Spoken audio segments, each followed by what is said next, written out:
नमस्कार साथियों, शिक्षा शास्त्र की एक और क्लास में आप सभी का स्वागत करता हूं। मेरा नाम है निकेत। अगर आप चैनल पर नए हैं तो चैनल को जरूर लाइक सब्सक्राइब शेयर करें। कहीं से भी आपको लिंक मिला है, लेकिन ज़्यादा से ज़्यादा इसको शेयर सब्सक्राइब करें। शिक्षा शास्त्र वाले हैं तो जरूर सब्सक्राइब करें, बिना सब्सक्राइब शेयर किए मत जाइएगा। तो हम लोगों ने लास्ट क्लास में क्या किया था कि इन्फेंसी स्टेज के बारे में पढ़ लिया था, और इन्फेंसी स्टेज का जो हमारा टॉपिक था वो क्या था? Social development. यानी हमने सोशल डेवलपमेंट का कॉन्सेप्ट समझ लिया है, और फिर इन्फेंसी स्टेज में सोशल डेवलपमेंट किस तरीके से होता है, बच्चे में सामाजिकता का भाव कैसे विकसित होता है, इन चीजों को हम लोग पढ़ चुके हैं। उसी सीरीज में हम लोग जब कंटिन्यू करेंगे तो आज का जो टॉपिक बन जाएगा वो चाइल्डहुड स्टेज आ जाएगा। ठीक है, यानी इन्फेंसी के बाद जो जस्ट स्टेज आएगी चाइल्डहुड, जिसका टाइम पीरियड आपको पता ही होगा। अगर नहीं पता है तो रिमाइंड कर लीजिए। हम लोग उसको रखते हैं 6 से 12। ये मैं नहीं कहता, साइकोलॉजिस्ट कहते हैं। आप जो भी बुक पढ़ेंगे उसमें मिल जाएगा। ठीक है, तो अगर हम बात करें शुरुआती स्टेज में, तो जैसे बता रखा है कि जो आरंभिक स्टेज होता है, बालक के अंदर कोई सामाजिकता के भाव नहीं होते हैं, वो धीरे धीरे डेवलपमेंट होते हैं। तो शैशवावस्था में भी हम बालक से बहुत ज्यादा उम्मीद नहीं करते। जैसे मैंने उसके मंथ वाइज आपको स्टेजेस बता रखे हैं कि पहले मंथ, 2 मंथ, 10th मंथ, उसके बाद ईयर वाइज बताया है उसमें किस तरीके से डेवलप होता है। लेकिन होता क्या है कि इन्फेंसी स्टेज के एंड पे, यानी नियरली जब वो 6 साल का हो जाता है, तब उसमें सोशलाइजेशन बहुत तेजी से होता है। यानी शुरुआती के समय में तो बहुत ज्यादा उम्मीद नहीं की जा सकती कि वो क्या है, सोशलाइजेशन होगा या नहीं। लेकिन जब वो 6 साल का हो जाता है तो इसमें क्या होता है कि तेजी आ जाती है, उसका सोशलाइजेशन तेजी से होता है। और ये चीजें मैं वीडियो में बता भी चुका हूँ। अब हम बात करते हैं चाइल्डहुड स्टेज में क्या क्या चीजें होंगी।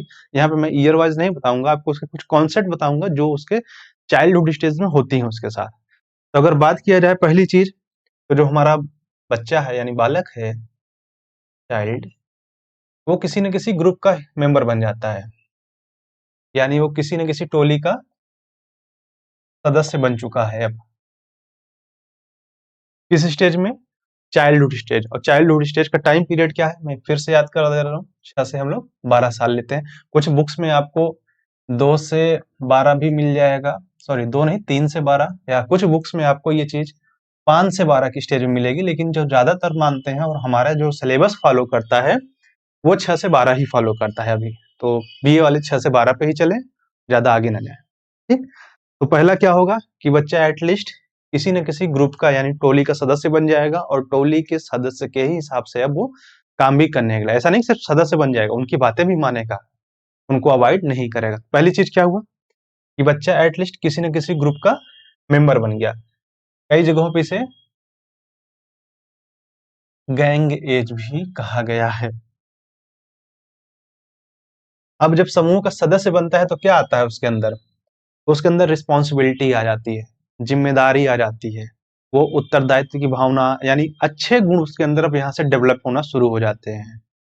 तो क्योंकि आप मेंबर बन जाते हो किसी ग्रुप के, तो उनके टर्म्स कंडीशंस होते हैं। जैसे आप कोई कंपनी ज्वाइन करोगे भविष्य में जब भी, तो देखोगे उसके टर्म एंड कंडीशन होगा कि हमारे यहाँ जॉब करने के ये नियम है कि वेल ड्रेस होके आना है, ये करके आना है, वो करके आना है, कपड़े पहन के आना है, ऐसे पहन के आना है। तो उनके टर्म एंड कंडीशंस होते हैं। तो वहां भी क्या होगा, बच्चा क्या करेगा, टोली का सदस्य बनेगा तो रिस्पॉन्सिबल बन जाएगा। दूसरी चीज, अब बालक क्या है, जो उसकी गतिविधियां होंगी वाह गतिविधियां होंगी। अभी तक जब वो इन्फेंट था तो उसकी जो गतिविधियां थी वो घर के अंदर थी, यानी कह सकते थे कि वो इंटरनल ज्यादा एक्टिव था, एक्सटर्नल नहीं, क्योंकि उसका दायरा छोटा था।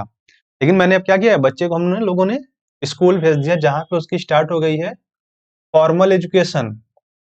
और जब फॉर्मल एजुकेशन हो गई तो अब एक्चुअल में उसका दायरा बढ़ा है। और जब उसका दायरा बढ़ा है तो उसने क्या किया है कि अब जो उसकी एक्टिविटीज है वो इंटरनल से ज्यादा अब एक्सटर्नल होने लगी।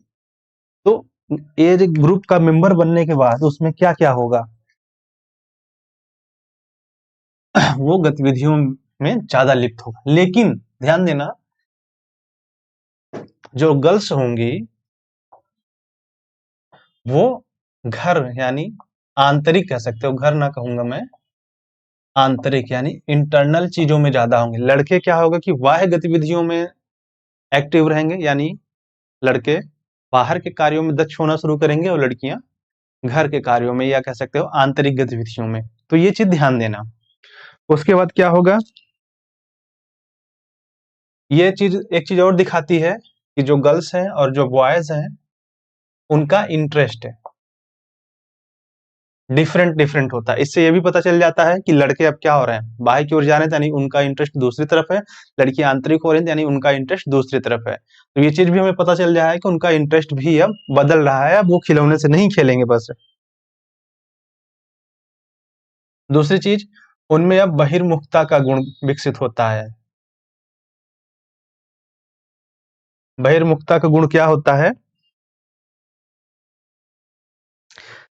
कि वो ज्यादातर अब कोशिश करते हैं घर से बाहर रहने की, ज्यादा से ज्यादा लोगों से घुलने मिलने की कोशिश करते हैं, और वो एकाकी नहीं होना चाहते हैं, यानी वो अकेले रहना या अलोन लाइफ नहीं प्रेफर करते, बल्कि वो चाहते हैं कि वो ज्यादा से ज्यादा लोगों से रहें, ज्यादा से ज्यादा बोल सके, अपनी बातें रख सकें, उनके पास जो क्वेरीज हैं वो पूछ सकें।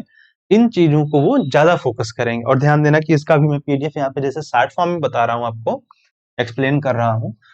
तो इस क्लास का पूरा पीडीएफ में, यानी इन्फेंसी स्टेज का पीडीएफ मैं ग्रुप में डाल चुका हूँ, और इसका भी पीडीएफ जब वीडियो अपलोड हो जाएगा तो इसका भी पीडीएफ थोड़ी देर बाद ही आपको ग्रुप में, टेलीग्राम चैनल के ग्रुप में मिल जाएगा। और जिनको नहीं पता है तो चैनल के डिस्क्रिप्शन में, ठीक है, वहां पे टेली चैनल का ग्रुप है, उसको आप ज्वाइन कर लेना। वहां पे आपको पीडीएफ्स, नोट्स या जो भी पीडीएफ्स बुक्स अवेलेबल है मेरे पास, वो सारी आपको मिल जाएंगी।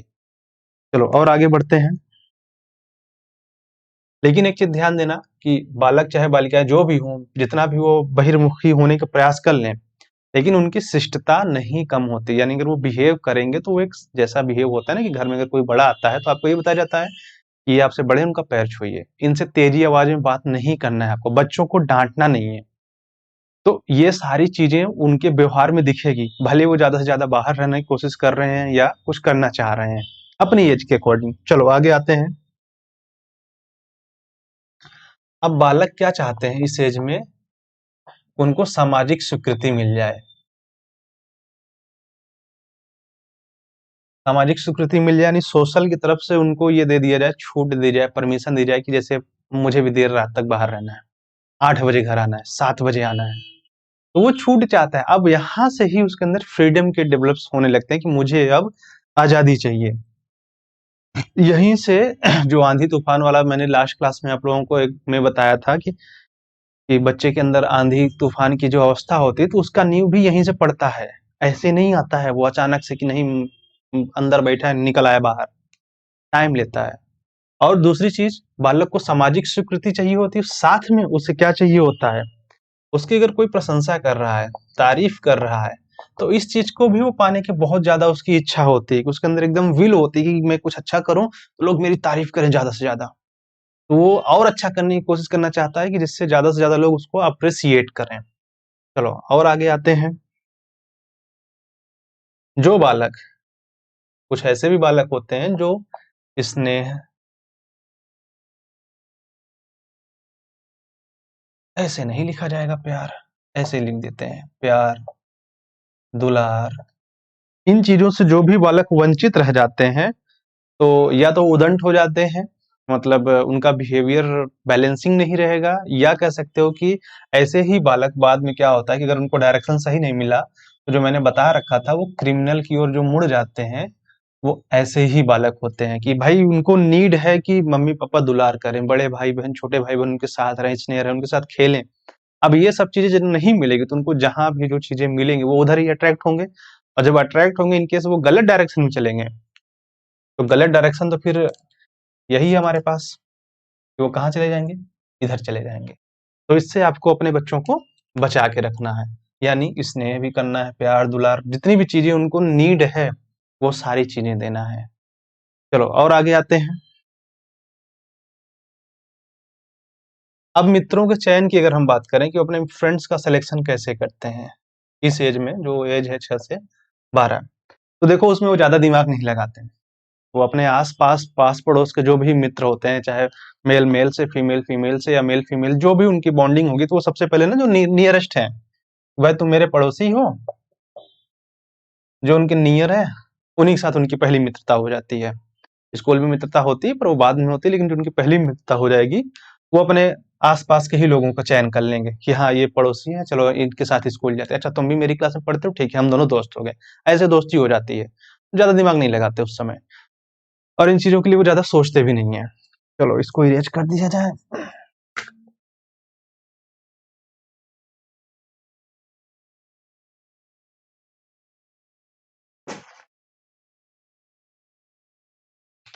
अब जैसे मैंने अभी थोड़ी देर पहले एक टर्म्स आप लोगों को बताया था, गैंगेज।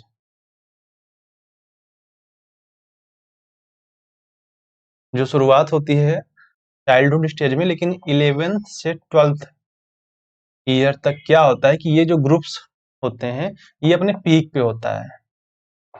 यानी ये जो ग्रुप्स होते हैं, ये अपने चरम पे शिखर पहुंच जाते हैं, जहां बच्चा अपने ग्रुप्स के लिए कुछ भी, यानी जो उसका ग्रुप्स बना है, जो उसके मित्र मंडली है, जो समूह है, उसके लिए वो कुछ भी कर सकते हो। एक तरह से कह सकते हो अंधभक्ति जो पैदा हो जाती है शुरुआती एज में, वो यहीं से होती है, जिसको हम कहते हैं ना ब्लाइंड डिवोटेशन या ब्लाइंड ट्रस्ट करना। तो वो 11th और 12th ईयर में ये पीक पे होती है। इसके बाद जब ये ब्रेक होती है एक बार, इसके बाद जब आपका एडोलसेंस स्टेज में जो आपके फ्रेंड्स बनते हैं, मतलब हमारे 12 से 18 वाले, तो यहाँ वाले जो ग्रुप्स बनते हैं ना, वो स्थायी होते हैं। चाइल्डहुड के जो ग्रुप बन रहा है, यानी जो हमारा गैंग एज है या जो हमारा समूह है या जो भी इनका टोली बन रहा है, इसीलिए इसको टोली कहा गया था, शुरुआत में मैंने बताया था। तो ये क्या होता है ना, ये अस्थाई होता है। मतलब अगर यहाँ पे मित्र बन रहे हैं तो श्योर है कि दोस्ती एक बार टूटेगी या लड़ाई झगड़ा होगा, ये आपस में अलग हो जाएंगे, ये होता है। लेकिन इसके बाद यानी जो 12 से 18 के बाद जब इनकी फ्रेंडशिप होती है, तो वो टिकाऊ होती है, वो ऐसी नहीं होगी। अब यहाँ पे जो ग्रुप्स बनेंगे वो पक्के बनेंगे, जो दोस्त बनेंगे वो पक्के बनेंगे। तो ये सारे चीजें हो गई किस स्टेज की? चाइल्डहुड स्टेज की, जहाँ पे बच्चे को सामाजिक स्वीकृति भी चाहिए, लोगों से प्रशंसा भी चाहिए, वो काम भी करना चाहता है, ग्रुप का भी मेंबर बनना चाहता है, बाहरी गतिविधियों में भी एक्टिव होना चाहता है। ये सारे फीचर्स थे। और नेक्स्ट क्लास में हम लोग, जैसे कि थोड़ा सा हिंट दे ही चुका हूँ कि आप लोगों को एडोलसेंस के बारे में बताएंगे, और एडोलसेंस के बाद ये क्लास ओवर हो जाएगी ग्रोथ एंड डेवलपमेंट की। उसके बाद अगर आप लोग कोई कमेंट करके कोई टॉपिक सुझाना चाहते हैं अपने सिलेबस का, तो वो बताइएगा। नहीं तो मैं जैसे सिलेबस लेके चल रहा हूँ उसी तरह से चलूंगा। और एक बार फिर कह रहा हूँ, जितना ज़्यादा हो सके लाइक शेयर सब्सक्राइब करिए। जितना ज़्यादा आप सपोर्ट करेंगे उतना ही ज़्यादा मैं वीडियोज़ अपलोड कर पाऊँगा। सो थैंक यू, और देखते रहिए, लगातार शेयर सब्सक्राइब करते रहिए।